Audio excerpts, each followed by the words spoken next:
नमस्कार मित्रांनो, स्वागत आहे तुमचं मराठी टेक मित्र आपल्या यूट्यूब चॅनलमध्ये. अतिवृष्टी, गारपीट यामुळं शेती पिकाचं जे नुकसान झालेलं आहे, त्यासाठी शेतकऱ्यांना ई-के-वाय-सी करणं बंधनकारक होतं.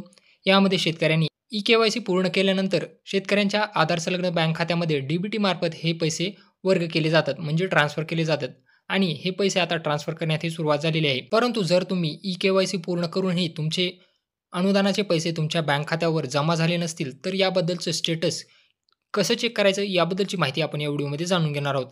किंवा ई-के-वाय-सी पूर्ण करूनही तुमचे पैसे कोणत्या बँक खात्यावर आणि कधी जमा झालेले आहेत हे तुम्हाला पाहायचे असेल, तर त्याचं स्टेटस तुम्ही घरबसल्या तुमच्या मोबाईलवरून चेक करू शकता. यासाठी तुम्हाला आवश्यक असणार आहे, तुम्ही जी ई-के-वाय-सी केलेली आहे, त्यामध्ये तुमचा जो विशिष्ट क्रमांक आहे, त्याची आवश्यकता तुम्हाला पडणार आहे. किंवा तुम्ही महाऑनलाईन सेंटरवर ई-के-वाय-सी केली असेल, तर त्यांनी तुम्हाला एक पावती दिलेली असती. त्या पावतीची आवश्यकता तुम्हाला पडणार आहे.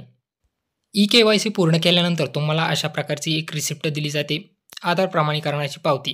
यामध्ये तुमचा विशिष्ट क्रमांक असतो, शेतकऱ्याचं पूर्ण नाव असतं, तुमची ई-के-वाय-सी कधी केलेली आहे त्याची तारीख आणि वेळ असते आणि तुमचं बँक खातं, बँकेचं नाव, शाखा ही पूर्ण माहिती असते. यामधील विशिष्ट क्रमांक तुम्हाला आवश्यक असणार आहे.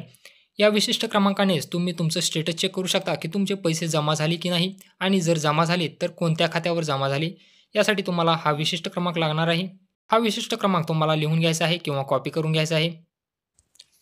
तुम्हाला या वेबसाईटवर यायचं आहे. याची लिंक तुम्हाला आपल्या टेलिग्राम चॅनल तसेच डिस्क्रिप्शन बॉक्समध्ये मिळून जाईल. त्यानंतर तुम्हाला इथं तुमचा विशिष्ट क्रमांक टाइप करून सबमिट या पर्यायावरती क्लिक करायचं आहे.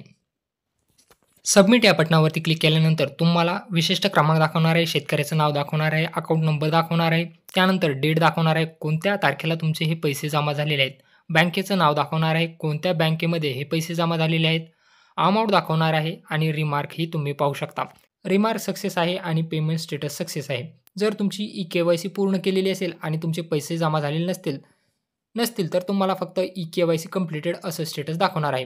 काही शेतकऱ्यांचा रिमार्क इथं वेगळा असू शकतो. ज्यांचं आधार संलग्न बँक खाते नाही, त्यांचं इथं इनॅक्टिव्ह आधार म्हणूनही दाखवते. त्यामुळे तुम्ही तुमचं स्टेटस अशा प्रकारे चेक करू शकता, की तुमचे पैसे हे जमा झाले आहेत का नाही? जमा झाले आहेत तर कोणत्या बँक खात्यावर आणि किती तारखेला जमा झालेले आहेत.